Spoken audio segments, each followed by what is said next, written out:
It is emerging tonight that nearly 40% of students are yet to report to Form 1.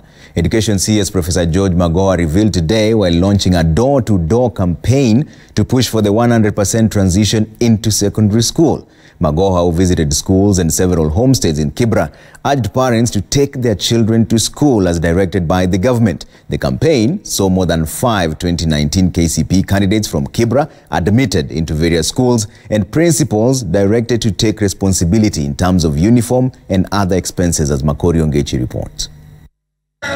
Monday morning at Nairobi's Kibra slums, Education CS Professor George Magoha led his team to launch a mission, the search and hunt for candidates who sat KCPE last year and had remained at home despite Form 1's reporting. Principals at local schools where the learners attended tasked to provide contacts of parents. And thereafter, Mimi naitwa Magoha sana Magoha, wewe unaitwa nani? Sasa kwa nini mtoto yako hajaenda shule?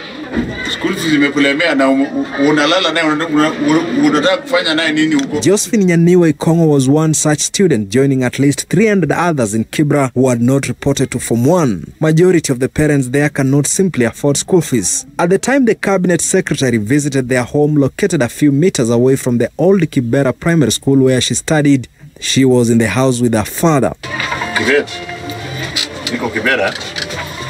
The student who was sent to a day school in Kisi, tunaweka Olympic. I'm scanning and sending you the documents. Instruct the head, whoever is heading, to create space for this child. Magoha's convoy carrying the 13-year-old girl and her father to Current C Girls Secondary School, where she was admitted, and the school principal directed to issue her with school uniform. Magoha promising that the government will pay her school fees. Hapa na pale nilikuwa najaribu kutafuta lakini uwezo ilikuwa haijakuwa tayari. Nilikuwa tani nimeluza upya kusoma lakini Mungu ni mwema sana. And now the CS says this should be replicated down to all counties and ensure that all children are in class, that no school principal should send away learners for lack of school fees. Multiplier effect of everybody getting involved with all arms of Ngao, in terms of the police, the sub-chief and what have you. Can we move along and ensure that this process is ongoing? Like now this is one, but there are still about 400 and so thousand others sitting out there who have not been admitted.